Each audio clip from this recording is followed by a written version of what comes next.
Hare Krishna. Hare Krishna Prabhuji. Welcoming all of you to the Bhakti Sangha conference call. Today we are very fortunate to have His Grace Yuga Avatar Prabhuji. Prabhuji is going to enlighten us on the topic of Srimad Bhagavatam, 4th canto, 30th chapter, 27th verse. Hare Krishna Prabhuji, Dandavats Pranam, please accept my humble obeisances. All goes to Srila Prabhupada, all goes to Guru Maharaj. Thank you so much, Prabhuji, for giving your valuable time and association to us this morning and enlightening us on the topic of Srimad Bhagavatam. I'll hand over the call to you, Prabhuji. Hare Krishna. Thank you so much. Om Namo Bhagavate Vasudevaya. Om Namo Bhagavate Vasudevaya. Om Namo Bhagavate Vasudevaya. Reading from Srimad Bhagavatam, 4th canto, chapter 30, verse number 27. Rupam Bhagavata Tvat Etat Ashesha Klesha Sankasham Avishtakrutam na klishtanamam Kimmanya tanukampitam. Translation by His Divine Grace Srila A.C. Bhaktivedanta Swami Srila Prabhupada. Dear Lord, we conditioned souls are always covered by ignorance in the bodily concept of life. We therefore always prefer the miserable conditions of material existence. To deliver us from these miserable conditions, you have advented yourself in this transcendental form. This is evidence of your unlimited causeless mercy upon us who are suffering in this way. Then what to speak of devotees with whom you are favorably disposed? Purport by His Divine Grace, A.C. Bhaktivedanta Swami Srila Prabhupada. When the Lord appears in His original form, He acts to deliver the pious and annihilates the miscreants. Although He annihilates the demons, He nonetheless benefits them. It is said that all living entities who died on the battlefield of Kurukshetra attained their original constitutional position because they had chance to see Krishna face to face, riding in the chariot of Arjuna. On the battlefield of Kurukshetra, superficially two things were going on. The demons were being killed and the devotee Arjun was being protected. However, the results were same for everyone. Thus it is said that the appearance of the Lord diminishes all kind of material conditions caused by material existence.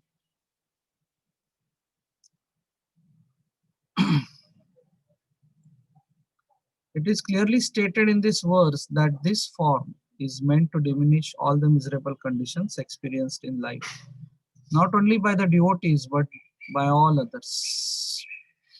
The Prachetas identified themselves as common men, the devotees who are always favorably accepted by the Lord. The Lord shows all mercy not only to the conditioned souls but also to the devotees who are already liberated due to their devotional service. The form of the Lord as worshipped in the temple is called Archa Vigraha or Archa Avatar, the worshipable form, the deity incarnation. This facility is offered to a neophyte devotee so that they can see the real form of the Lord face to face and offer their respectful obeisances and sacrifices in the form of Archa. Through such facility, neophytes gradually invoke their original Krishna consciousness. Deity worship in the form of the temple worship is the most valuable benediction given by the Lord to the beginners. All neophytes must therefore engage in the worship of the Lord by keeping the Archa Vigraha at home or in the temple. Om Ajnanaatimirandasya Jnananjana-shalakaya Chakshurunmilitam Yena Tasmai Shri Gurave Namah. Shri Chaitanya Manovristham Sthapitam Yena Bhutale Swayam Rupa Kadamaiham Dadati Swapadantikam. Namam Vishnupadaya Krishna Pristhaya Bhutale Srimate Bhaktivedanta Swami Iti Namne Namaste Saraswati Devi Gauravani Pracharini Nirvishesha Adipasha Pudeshata. Jai Sri Krishna Chaitanya Prabhu Nityananda Shri Advaita Gadadhar Shivasadi Gaur Bhaktorim. Hare Krishna Krishna Krishna Hare Hare Hare Ram Ram Ram.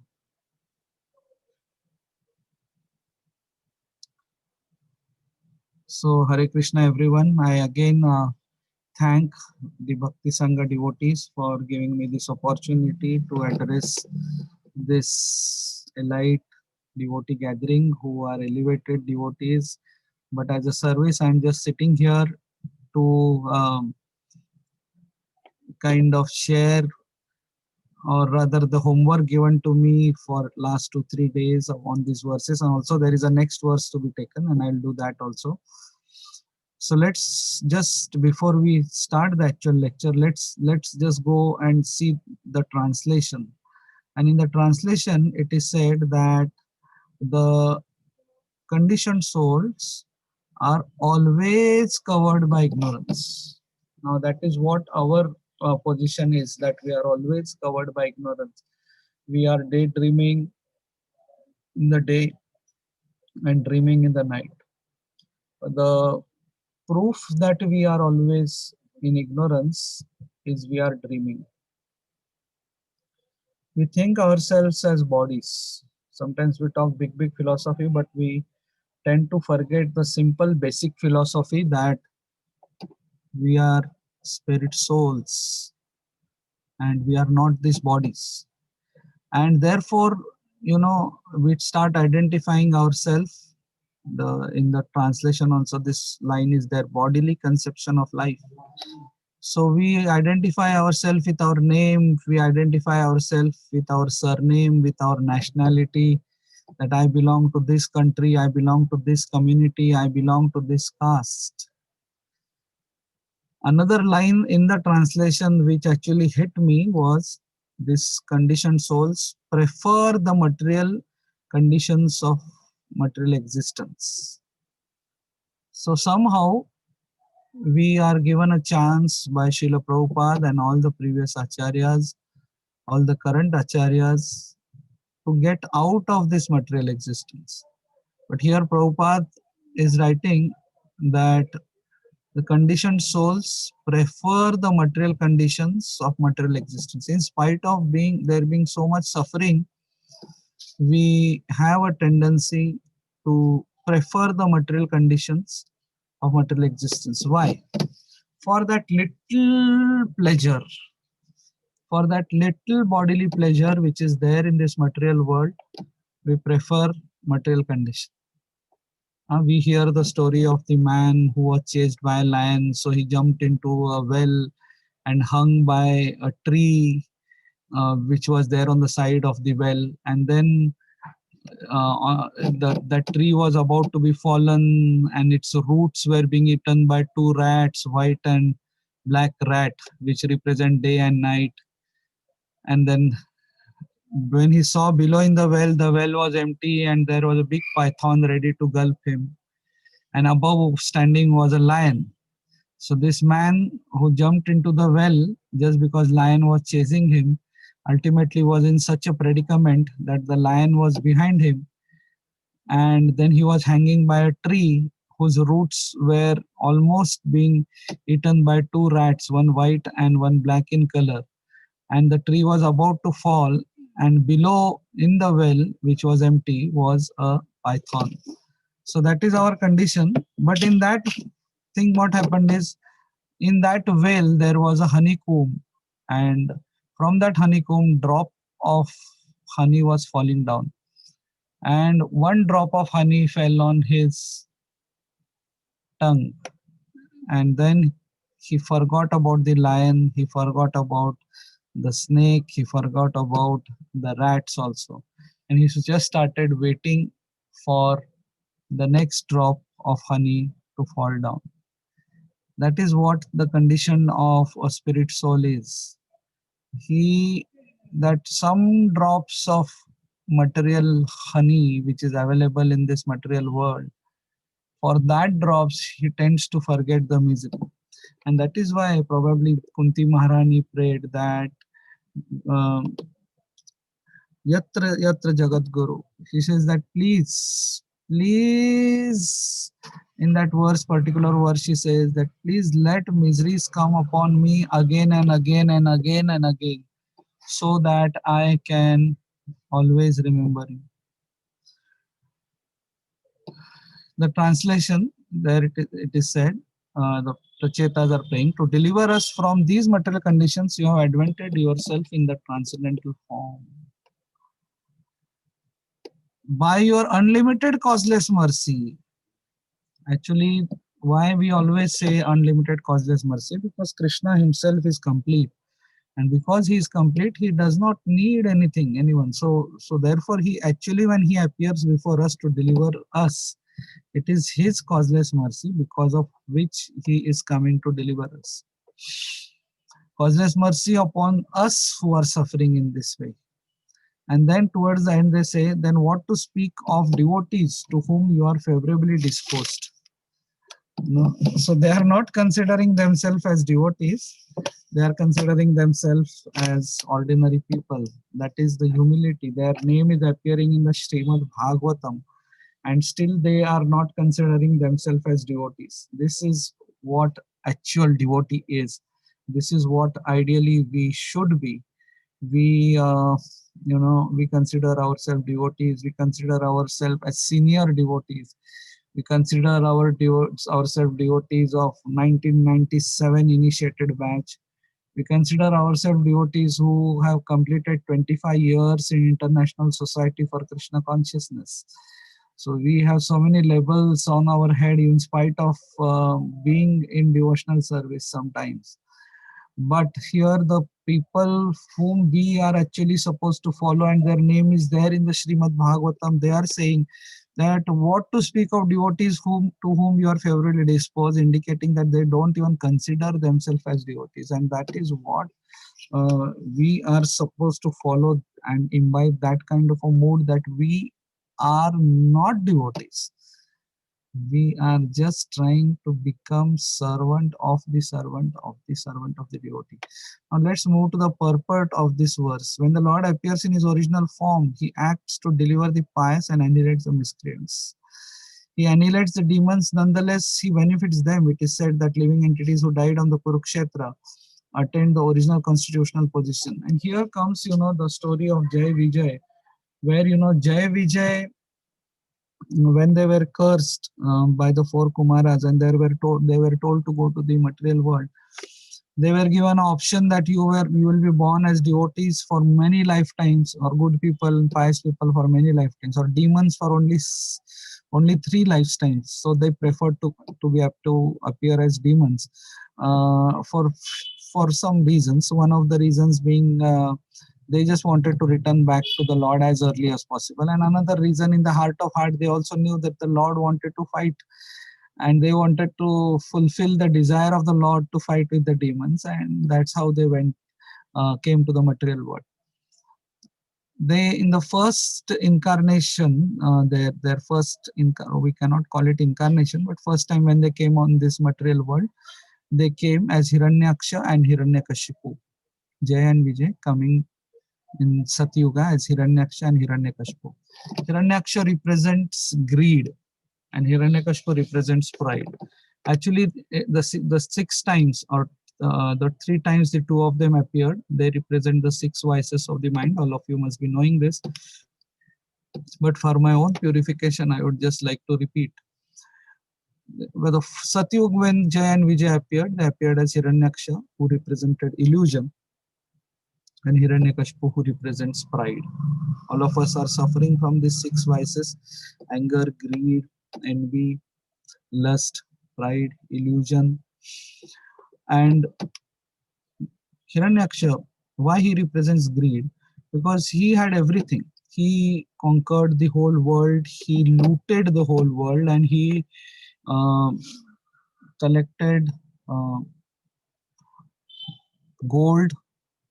Hiranya means gold. He collected gold from all those whom he conquered. And then at the end, what happens is he was not satisfied with the gold he collected from the earth, and therefore he went to the other planets, and from the other planets he got gold. So at the end, there was so much gold on the earth that earth lost its balance and it fell in the Garbhodak ocean, just because of greed of one person. Okay, so therefore again and again we hear this statement that earth has enough to provide the need of everyone, but it is not enough to provide greed of one person. So here is a classical example where greed of one person, earth lost its balance and fell in the Garbhoda ocean, and Varahadev came, and then Varahadev lifted the earth and put it back in its orbit.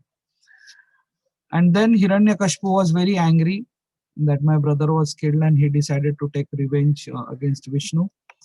And Hiranyakashipu represents pride because he had so many boons. He was very proud and he felt that no one can kill him. And that's what happened because of his pride. And all of us know this famous story how Hiranyakashipu uh, literally fulfilled, although had asked so many boons, how Lord Narsimhadev literally keeping all the bones of Brahma intact, he killed him. And that's how Hiranyakashipu was killed. So in the next incarnation, they appeared as Ravan and Kumbhakarna.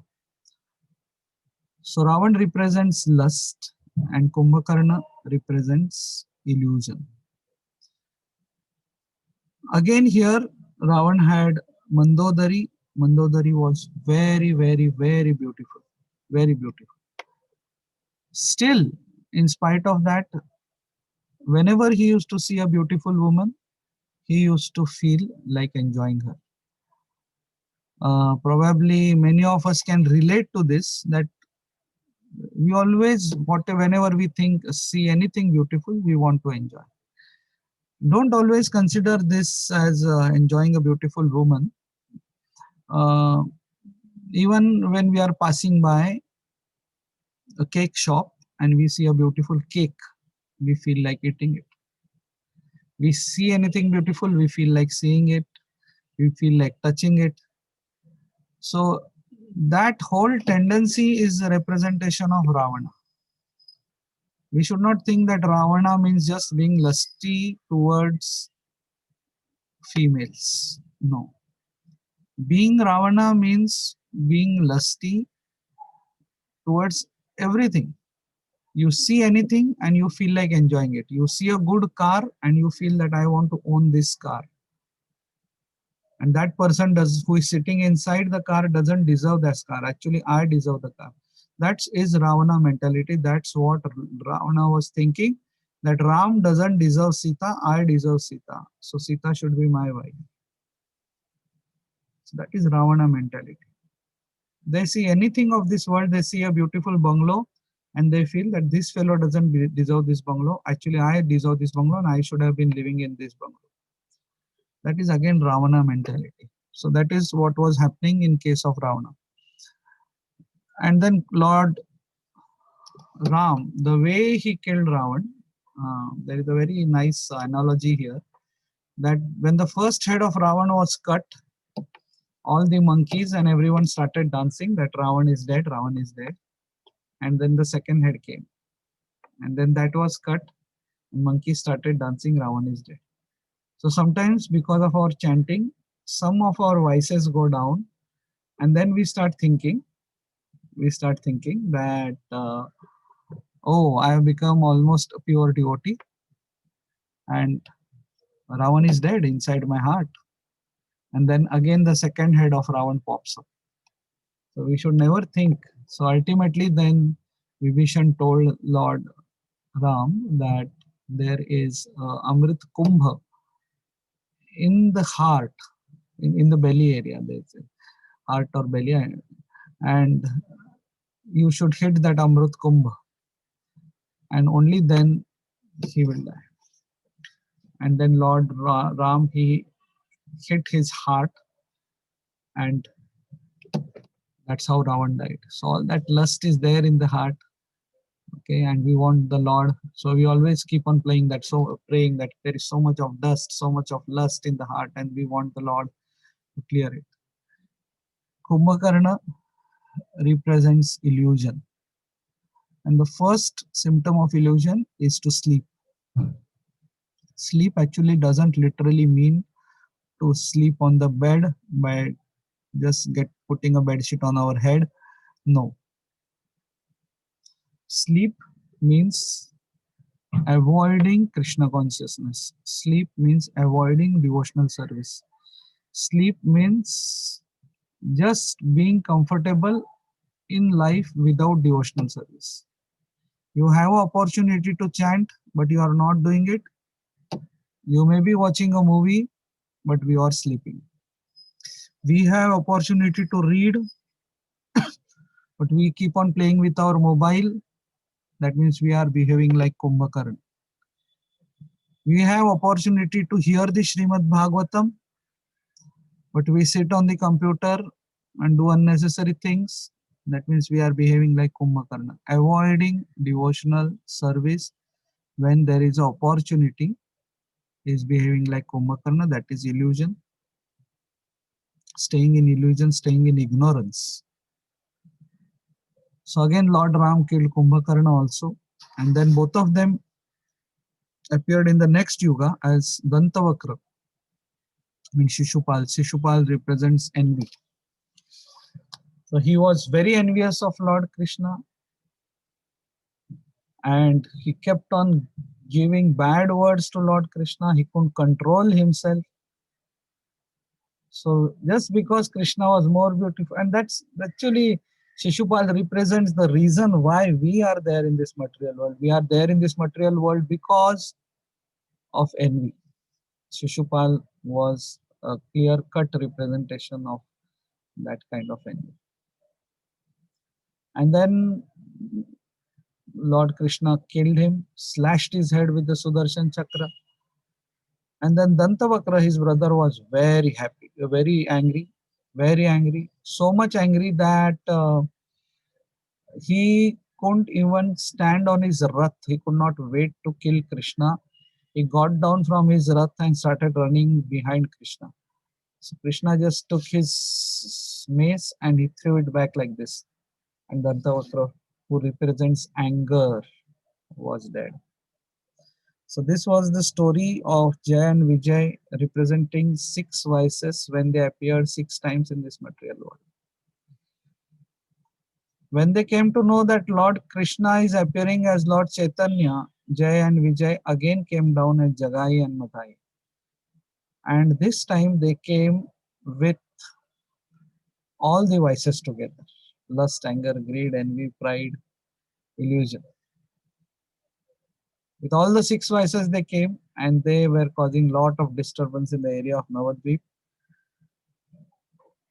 And when Lord Nityananda went and requested Madhai and Jagai to chant, Madhai took a pot and hit on Lord Nityananda's head, and Lord Nityananda started bleeding.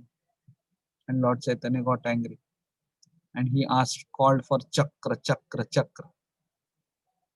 So here is a very nice analogy that Madhai was Ravan and Lord Nityananda was Lakshman. The same Ravan in the Treta Yuga had injured Lakshmana. And when Lakshman came back to consciousness, he just told Lord Ram that Lord Ram, now is the time to kill Ravan. So let's kill Ravan. Same Ravan comes as Madhai and hits Lakshman, who has come as Nityananda. And this time, same Ram has come as Lord Chaitanya. And he is ready to kill Madhai. But Lakshman, who in Treta Yuga told Lord Ram that please kill this Ravan, now says, please give them to me. If I have done any pious credits throughout my life, let them go to Jagai and Madhai. Give these 2 souls to me. Please bestow your mercy. Now see how Lakshman has changed in these 2 yugas. And then the same Lakshman in the form of Nityananda Prabhu, he says that, oh Lord, this we have killed both of them in the previous 3 yugas. But this yuga we are not going to kill them. We are going to kill the vices inside them. And these vices inside them will be killed. This time we have come with Sometimes, oh Lord, you have used an arrow to kill them. Sometimes you have used Sudarshan Chakra to kill them. Sometimes you have used your nails to kill them. And sometimes, oh Lord, you have used a mace to kill them. But this time, we have got a special weapon for them to killing the vices inside Jay and Vijay instead of killing them. And that special weapon is the holy name. Hare Krishna, Krishna Krishna, Hare Hare, Hare Ram, Ram Ram, Hare Hare. So we are here to kill the vices this time and not to kill them. So in the battlefield of Kurukshetra, what was happening is here, what is written here in the purport, that all those living entities who died there, they saw face of Krishna were liberated, just like Ravan, Kumbhakarna, everybody, because they were killed by the Lord, they entered the body of the Lord. So in the purport, it is said that the Lord comes here to diminish the miserable condition like we experience in our life. And the Prachetas, they identified themselves as common men. And here one striking thing which I found in this purport is the Lord is worshipped in the form of Archa, and that is called as Archa Avatar, the worshipable form of the deity incarnation. We sometimes keep on praying to the Lord, oh Lord, please take avatar now. Please descend down, O Lord. And here in the purport, Srila Prabhupada is writing that Archa Vigraha is Archa Avatar, a worshipable form, the deity incarnation. So whenever we see the deities in our home, in the temple, we have to get into this mode thinking that the deity has incarnated for all of us. It's an incarnation of the Lord. Archa Avatar. I really loved this word. In the purport, Prabhupada at one point says that if deity worship is for beginners, so sometimes we start thinking that am I a beginner? Yes, deity worship is for beginners, deity worship is for pure souls also. For the beginners, it's only deity worship. But as we become senior in devotional service, we have to start treating the holy name like a deity. Okay. In during the deity worship, all of us know that when something falls down, we immediately purify it, put it on our head. We pray to the Lord that I'm so sorry, I was inattentive. Your bracelet fell down. We beg forgiveness for inattentiveness. But do we do that? So many holy names keep on falling down from our mouth before reaching the ears. So that should not happen. So I'll just read very fast verse number 4.30.28. The translation which says that, Dear Lord, you are killer of all inauspicious things. You are compassionate upon your poor devotees through the expansion of Archa Vigraha. You should certainly think of us as your eternal servants. Purport: the form of the Lord is Archa Vigraha, is the expansion of unlimited potencies. When the Lord is satisfied with the service of the devotees, in course of time he accepts the devotees as one of his many unalloyed servants. By nature, the Lord is very compassionate. Therefore, the service of the neophytes is accepted by the Lord. As stated in the Bhagavad Gita, Patram Pushpam Phalam Toyam Yome Bhaktya Prayasya. If one offers to me with love and devotion, leaf, flower, fruit, I accept it. Devotees offer eatables in the form of vegetables, fruits, leaves, water to the Archa Vigraha. The Lord, being Bhakta Vatsal, compassionate upon his devotees, accepts these offerings. Atheists may think that the devotees are engaged in idol worship, but fact is different. Janardhan, the Supreme Lord, accepts bhav, the attitude of service. The neophyte devotee engaged in the worship of the Lord may not understand the value of such worship. The Supreme Lord, being Bhakta Vatsal, accepts his devotee, and in due course of time, takes him home. In this connection, there is a story of a Brahmana who offered sweet rice to the Lord within his mind. The Brahmana had no money, no means of worshipping the deity. But within his mind, he arranged everything nicely. He had gold pots to bring the water from sacred rivers to wash the deity, offer daily sumptuous foods, including sweet rice. Once before he offered sweet rice, he thought it was too hot, so he thought, oh, let me test it. Where it is hot. He put his finger in the sweet rice to test it, and finger was burned, and his meditation was broken. Although he was offering food to the Lord within the mind, the Lord accepted it nonetheless. Consequently, the Lord in the Vaikuntha immediately sent a chariot to bring the Brahmana back home, back to Godhead. Thus, duty of very sincere devotee to accept the Archavigraha at home or in the temple and worship the form as advised by the authorized scriptures and directed by the spiritual master.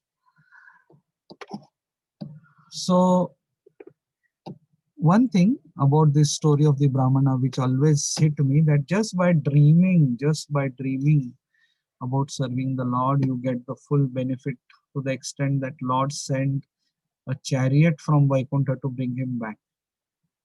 So we also have tendency to dream, but we have tendency to dream about sense gratification. We have tendency to dream about becoming great in life.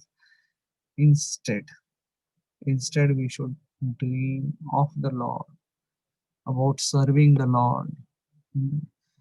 If we have option of dreaming, let's dream about the Lord. Okay, let's do some that is called as Manasa Puja, and the Lord accepts that.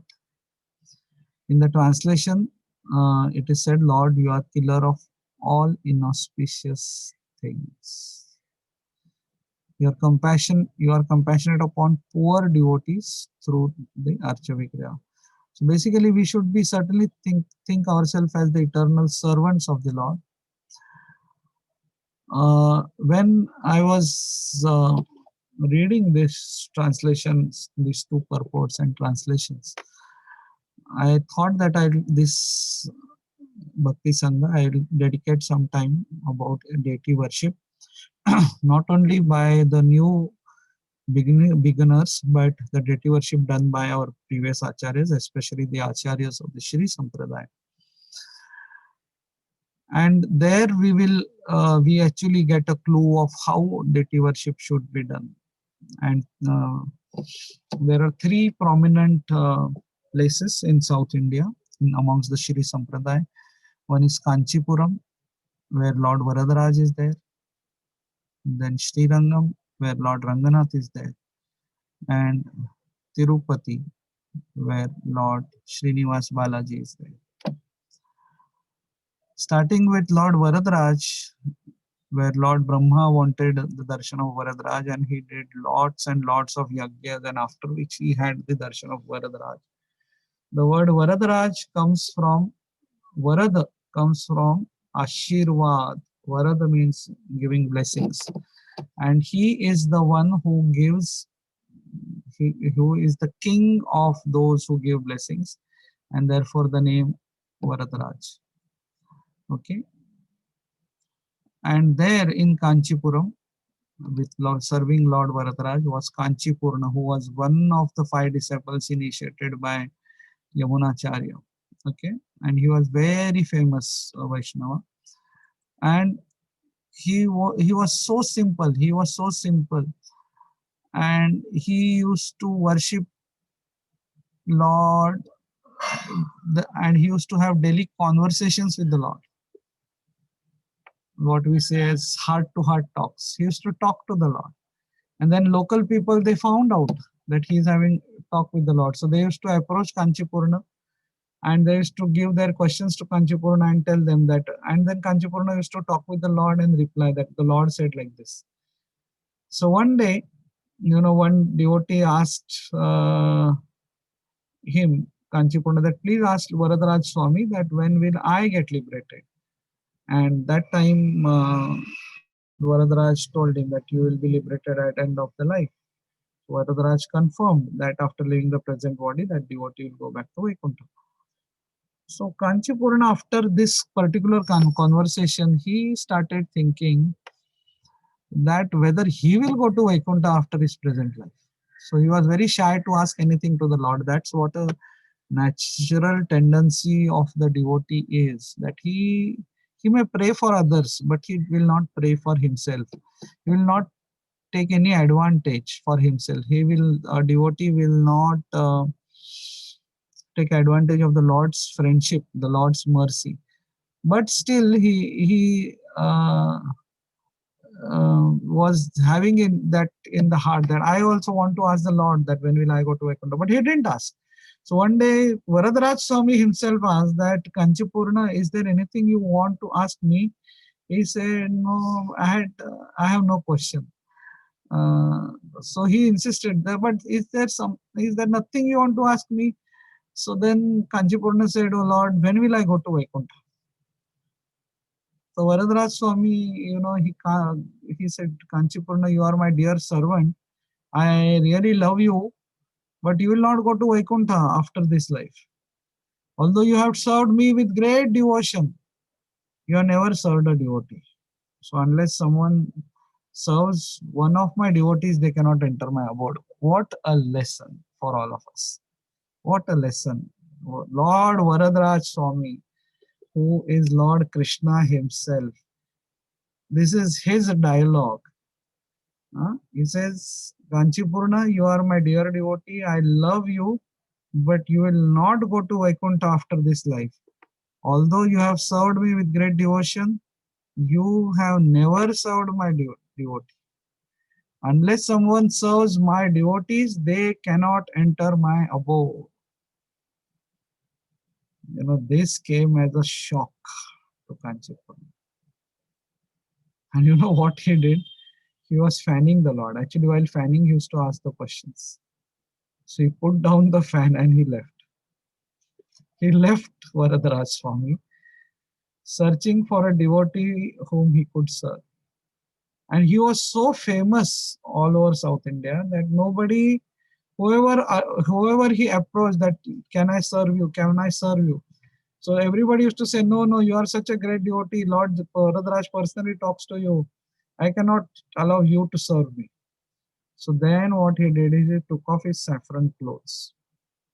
He took off his saffron clothes and he put a white dress. Okay. And he went to one of his god brothers and he rendered devotional service, and he was always hiding his face. This god brother noted that this person who is taking care of the cows, basically he disguised as a cowherd man, and he was serving the cows in the house of a devotee. So this god brother of his noted his devotional service, and he used to feel that this is a mysterious cowherd man. He's taking such good care of my cows, and he's asking nothing, no salary, nothing. So he began to address the cowherd as my boy, my boy. And mysteriously, Kanchipurna never spoke. And he didn't even allow that person to come close to him. So therefore, his real identity was not known. One day what happened is Kanchipurna got wet and he had only one set of white clothes.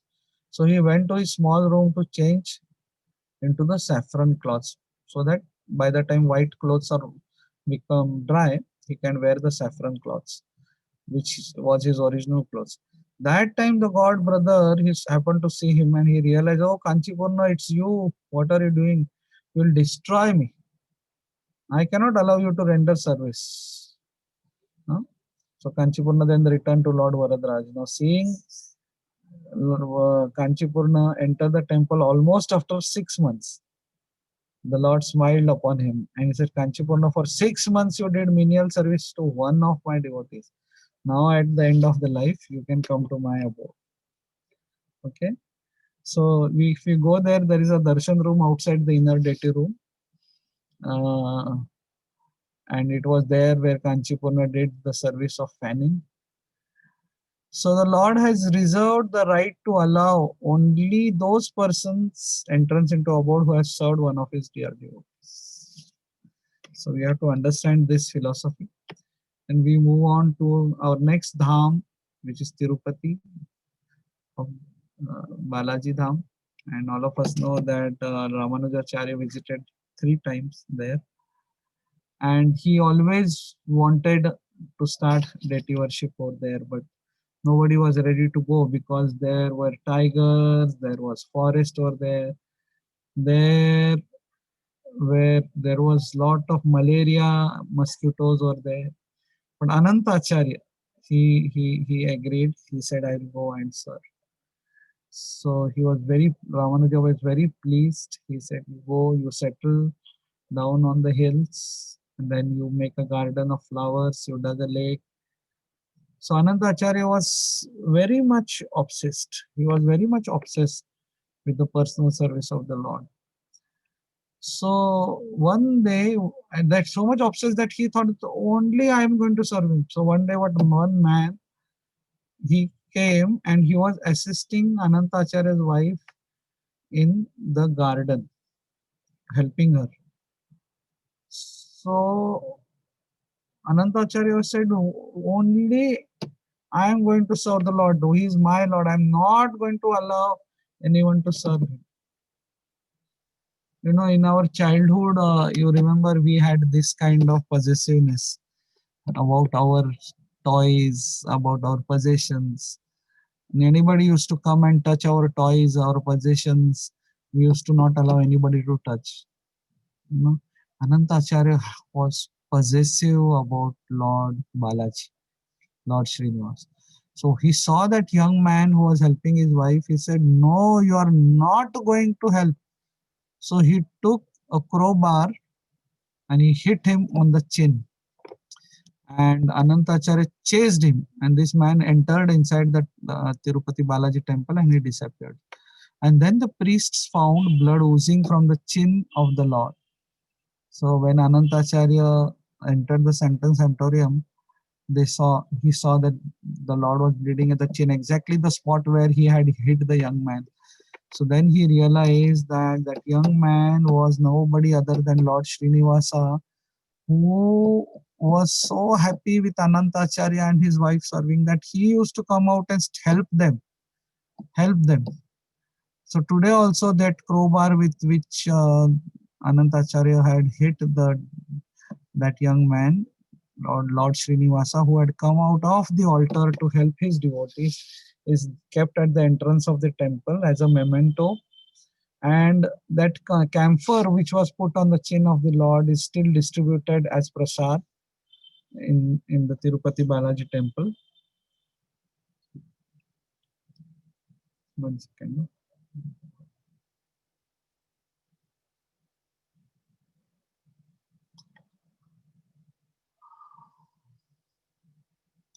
So, just to make a point that how the Lord, how the Lord, you know, he likes anyone who worships the deity so much that the Lord, the deity comes out and starts helping the devotee who is serving. And this Anantacharya was such a simple person. And one day, you know, what happened is one Brahmin who was serving in Sri Rangam, he was asking Ramanujacharya that, you know, uh, what is a Vaishnava and how a Vaishnava is. And, you know, he said, I don't know, but you approach Anantacharya who is serving the Lord in Tirupati. So he went there, and there Anantacharya did not speak anything. He said, just keep on serving, just keep on serving. So Anantacharya said that you just keep on serving in the deity's temple, and then one day I will tell you. So then at the end, he answers that what a true Vaishnava is like a crane, a cock, and like a salt. And this devotee, he was confused. He said, what do you mean by this? So therefore, he said, you go and talk to Ramanujacharya. Then he went back to Ramanujacharya and he asked Ramanujacharya that, that what is this? Now, of course, this conversation was between not Ramanujacharya, it was between Parashar Bhatt. So he said, Parashar, you go back to Parashar Bhatt and ask him that what do you mean by becoming a crane, a cock, and salt. So when this Brahmin went back to Parashar Bhatt, that time, Parashar Bhatt told him, he explained, he said, what do you mean by Anantacharya telling you that a devotee should become like a crane? He said, crane is white in color and it is a symbol of purity. So first thing, a devotee should become completely pure in his actions. He should be always doing good to others. Okay. Other quality of the crane is that he stands on one leg for hours, looking at the water. If there are small fishes, it allows them to pass. When they see a big fish, they feast on it. So Vaishnav doesn't want to hear talks of the mundane people who are like small fish. He is eager to feast on the big fish, which is the wisdom of the great devotees, which is the katha spoken by the great devotees. That is what we mean by a devotee should become like a crane. Another good quality of the crane is that during the rain, it leaves the flooding sea and goes to a lake. Similarly, whenever Vaishnava sees that wherever he is living is full of material dealings, he'll leave that place and he will seek the association of true devotees. What do you mean by a devotee should become like a cock? A cock actually goes to a garbage bin which is full of rubbish and he picks out various seeds and eats them. Okay?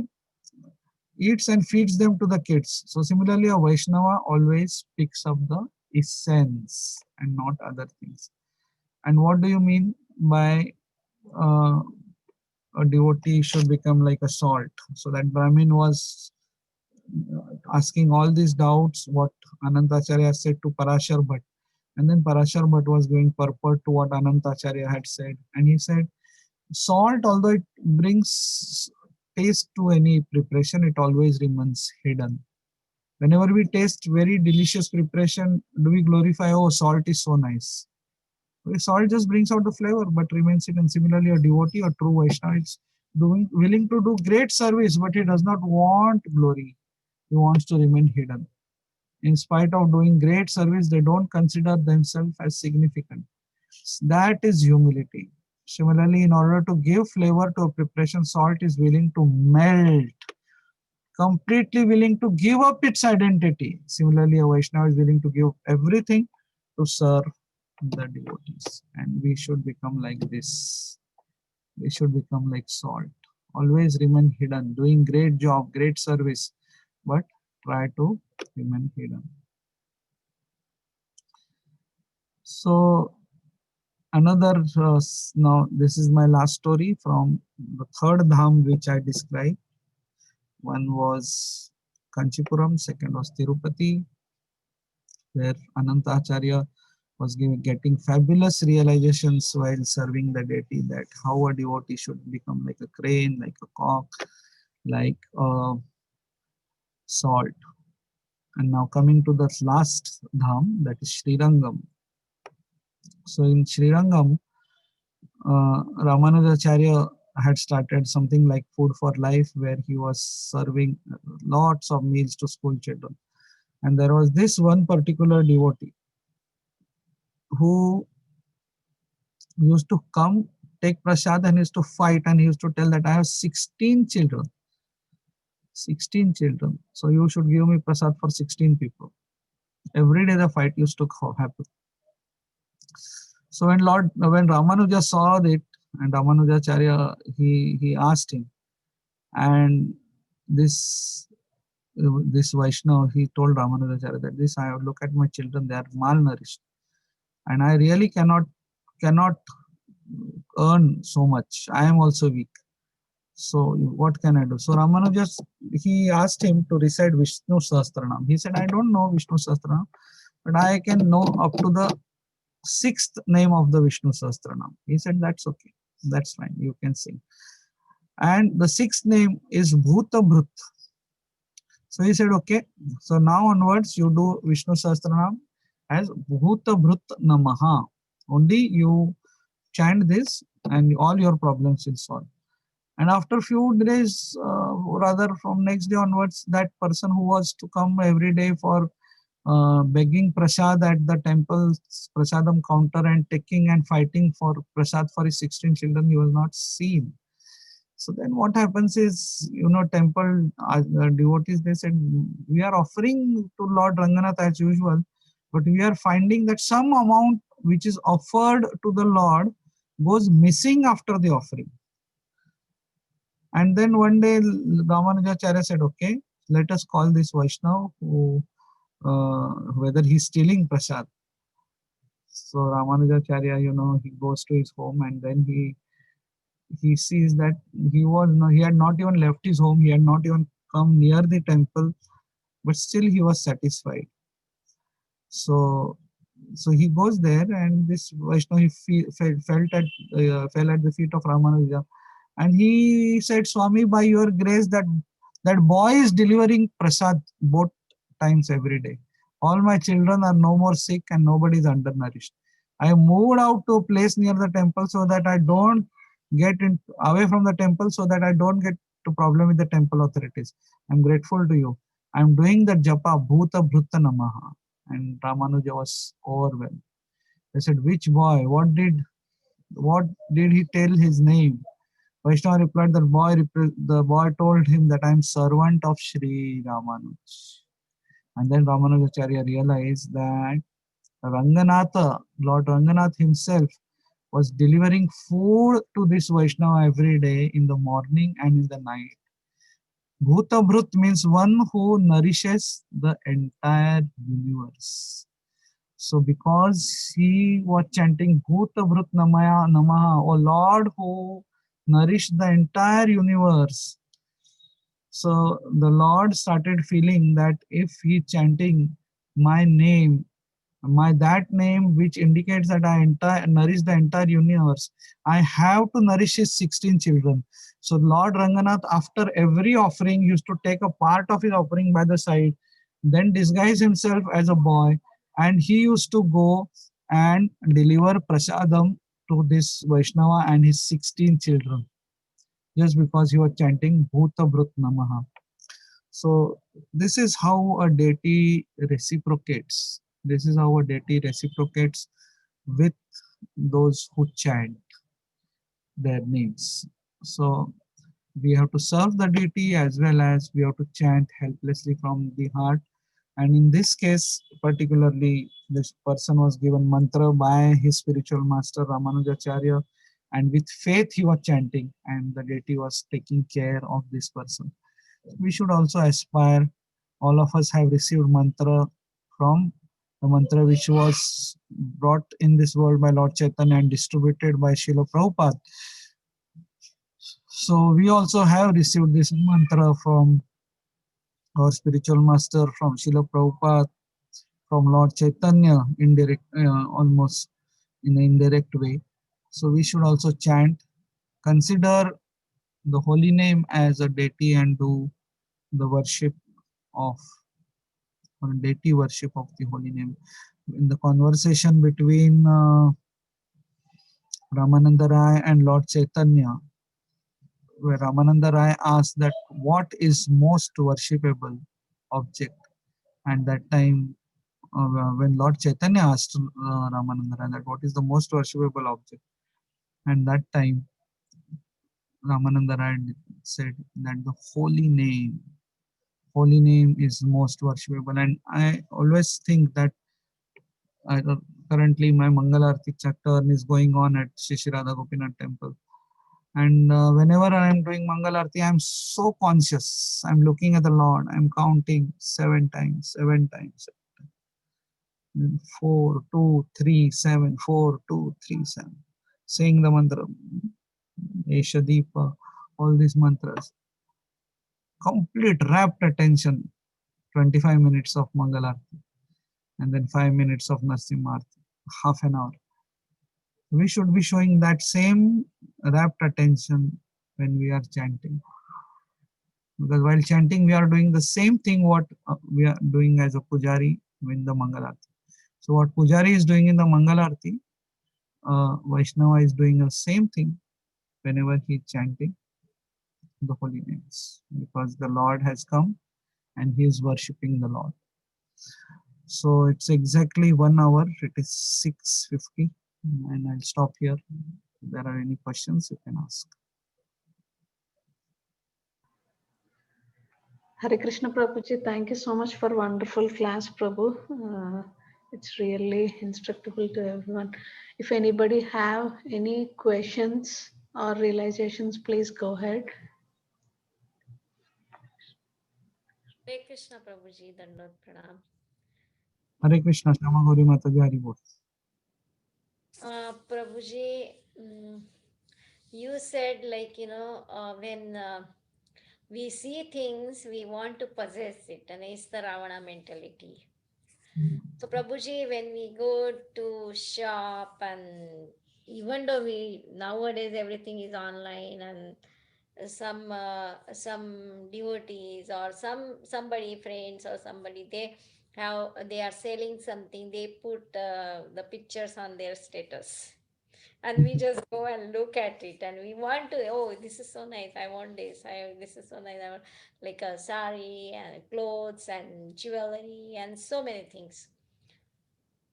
So, Prabhuji, what you will say about that? See, you opened eyes, this is Ravana mentality. Oh my God. So, Yeah, the reason is we have to constantly hone our consciousness, because that is why I compared this, because that is something which we can relate with Ravana. Because to Ravana, literally used to see something and he wanted to possess, see some beautiful woman, want to possess. With us, so sometimes when I give these examples, all the Matajis, they become relaxed. They feel that, oh, he's talking about Prabhujis. They are after all these beautiful women and all. So what lesson a Mataji also has to learn through this? Or even a Prabhuji who is not lusty or who is above, that we normally have a tendency to feel that lust means something to do with male and female. It's not, it's a very broad concept. Lust means to enjoy the Prakriti, not necessarily every time a female. Enjoy anything. Even if we enjoy prasad without that consciousness that these are the remnants of the Lord, and by the mercy of the Lord I have received the remnants, and I am honoring it. I am honored to receive this. So again, so therefore in our community, most important component is consciousness. Srila Prabhupada therefore has labeled our society as International Society for Krishna Consciousness. So whether we are eating prasad, whether we are shopping, whether we are doing any activity, our consciousness should be doing it for Krishna. Doing it ourselves is lust. Doing it for Krishna is, it's a constant struggle. I know it's a constant struggle to get into that consciousness. And therefore, Srila Prabhupada has given us these simple ways of whenever there is prasadam, plate is brought in front of us, we do the prayer that Mahaprasade Govinde, and that I am so fallen, but this is okay. But then otherwise what happens in temple also, in spite of we feel that we are spiritual, I am in the temple, but we start enjoying the position, we start enjoying a leadership position, we start enjoying devotees calling us as senior devotees, and devotees, they honoring us. They honor us because we are servants of Prabhupada and we are servants of Krishna. So whenever we are honored and we keep that honor, even honored as a devotee, we keep that honor for ourselves, we are acting in a lusty way.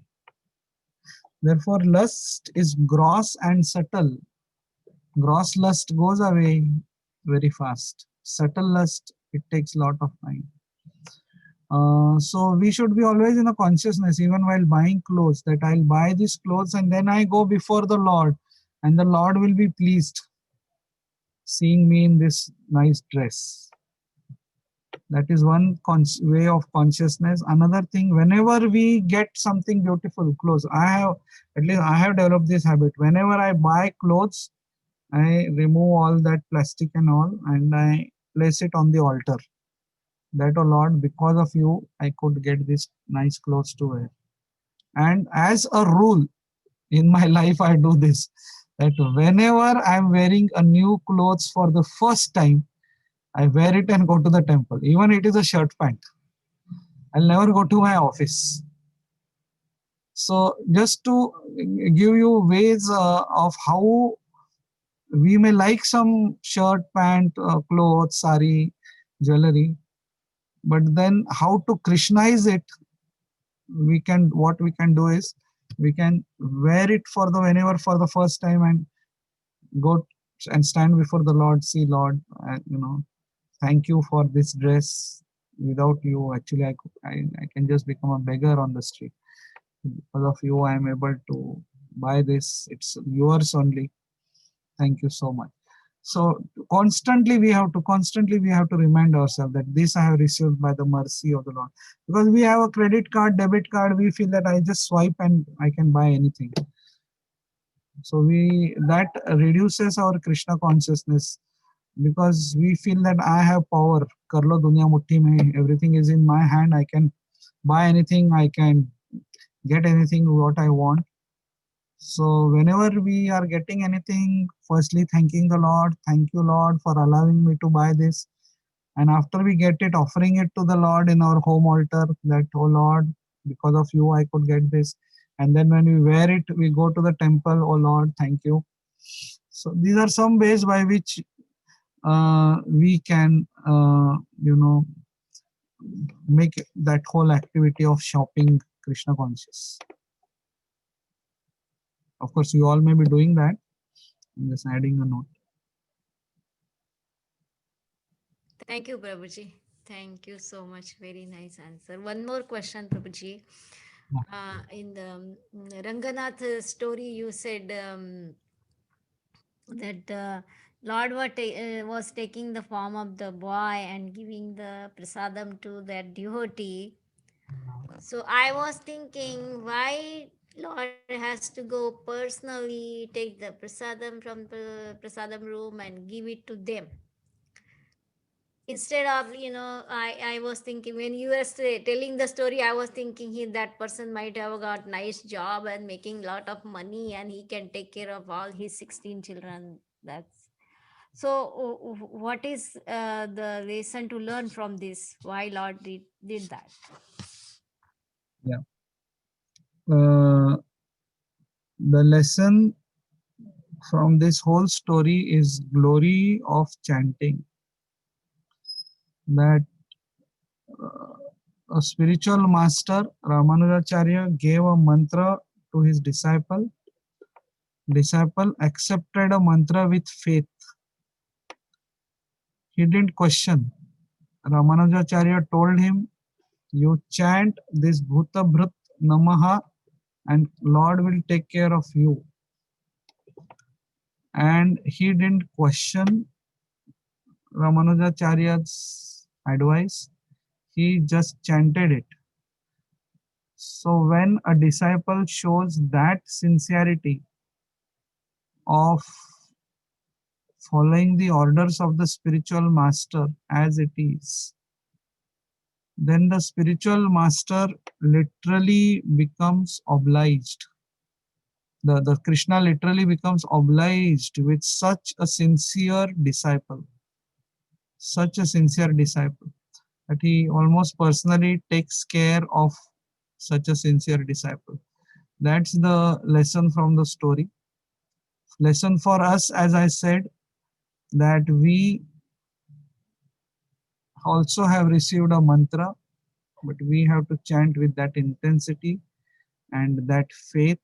Of course, not with the expectation that the Lord will come to our home and provide, but the Lord, anyways, is taking so nice care of all of us, and we are not doing it for that purpose. Of course, this person was doing it for a material cause, but if for a material cause, the reason I chose this story is because if you see the last line of the purport of the first verse which we spoke, 4.30.27, the reason I chose this story was this was a Karmi person actually, and the last line of the purport was that, one second, let me find it. The Lord shows all mercy not only to conditioned souls but also to the devotees who are already liberated due to their devotional service. So this person was not a big devotee or anything, but sincerity with which he followed was very important. There is another story in this regard to Ramanujacharya. Once Ramanujacharya was sitting next to a pond and having prasadam, and after his prasadam was over, small amount of rice was remaining, so he threw it in the pond, and one fish, he had that rice. Immediately he took a 400 form, and plane from Vaikuntha came, and the fish went back to Godhead. So his disciples asked Ramanujacharya that this fish just ate morsel of rice from your plate and went back to Godhead. Every day we are having your Mahaprasad. Why are we not getting a 400 form? So Ramanujacharya said he accepted whatever I threw at him, that fish, he accepted with a grateful heart. So mercy goes to the grateful heart. And with you people, what is happening is every day my Mahaprasad is there, but you Yes, try for idli, udat vada, dosa, rice is ignored. Okay. So that is what happens. So mercy, accepting mercy as it is with a grateful heart is very important.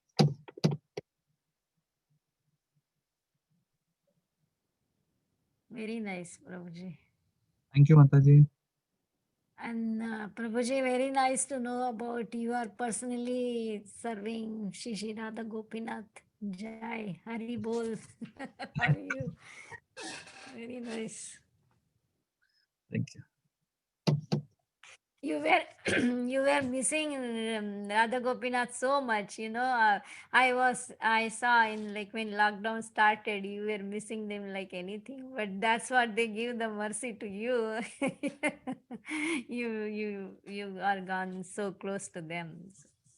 Actually, almost from December 1996, I am going to Radha Gopinath temple every day for chanting. This was the first time in 24 years that for a period of 9 months I could not even enter the temple. But by when the lockdown ended, I got transferred to a medical college which is 5 minutes away from the temple.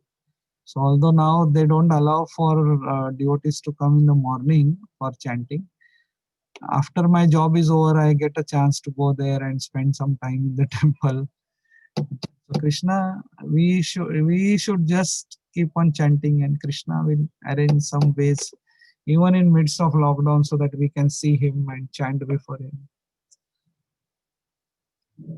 Krishna reciprocates. We don't deserve that reciprocation, but he does reciprocate.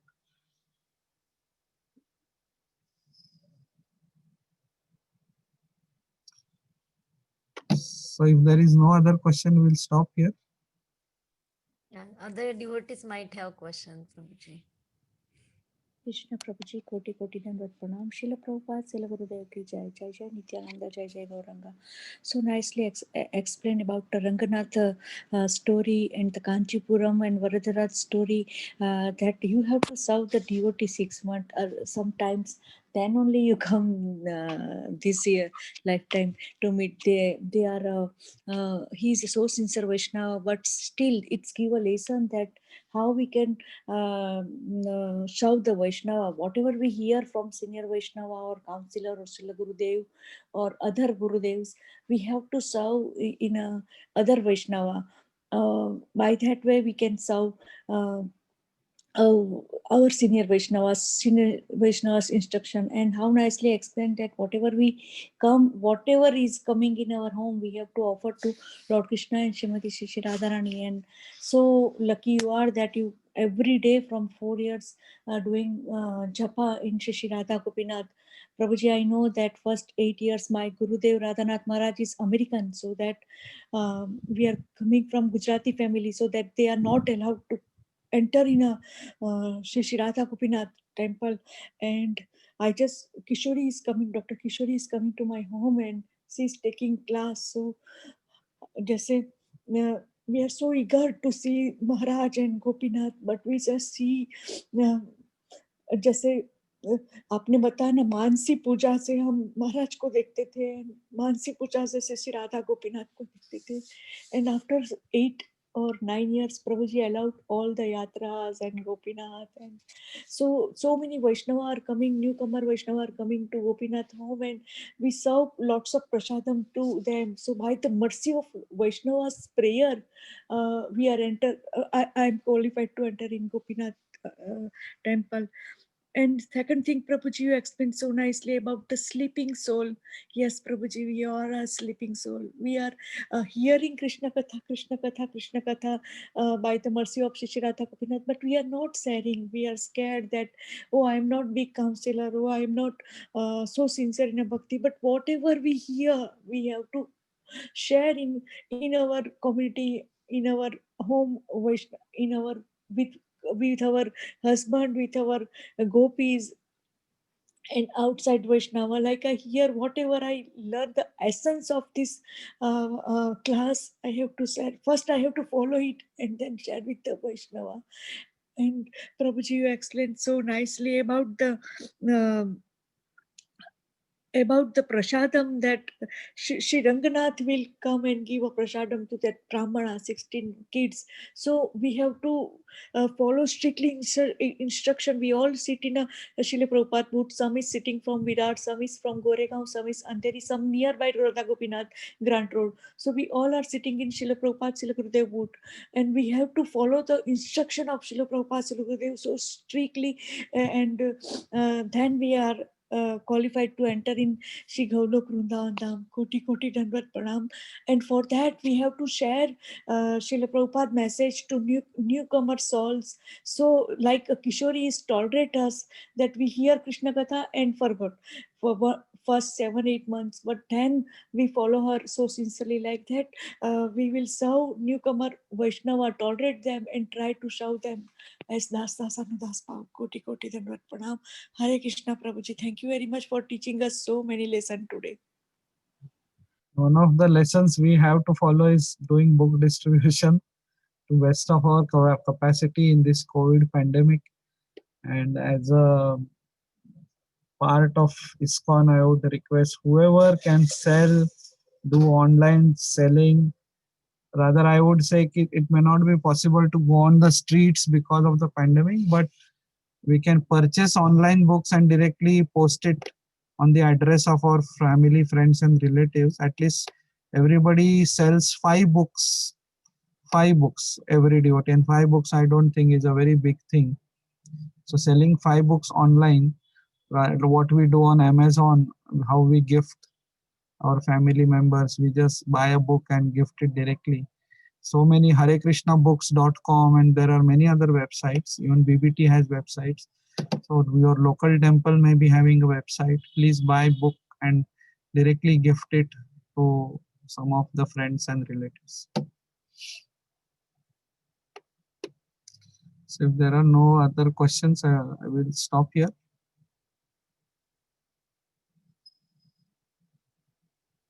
Prabhuji. Thank you. Thank you. Thank you so much for allowing me to come here. Thank you so much, Prabhuji, for your very enlightening class today and giving us your association. We are very grateful to you, Prabhu. We look forward for your association again in future. If nobody have any question, we can end the call here. Paying obeisance to Prabhuji and all the devotees. Vancha kalpatarubhyascha kripa sindhu patitanam Vaishnavabhyo Yo Namo Namah. Thank you. Krishna ki jai. की जय की जय Jai. Hare Krishna Jai Shri Prabhupada Ki ki jai. jai. Thank you so much.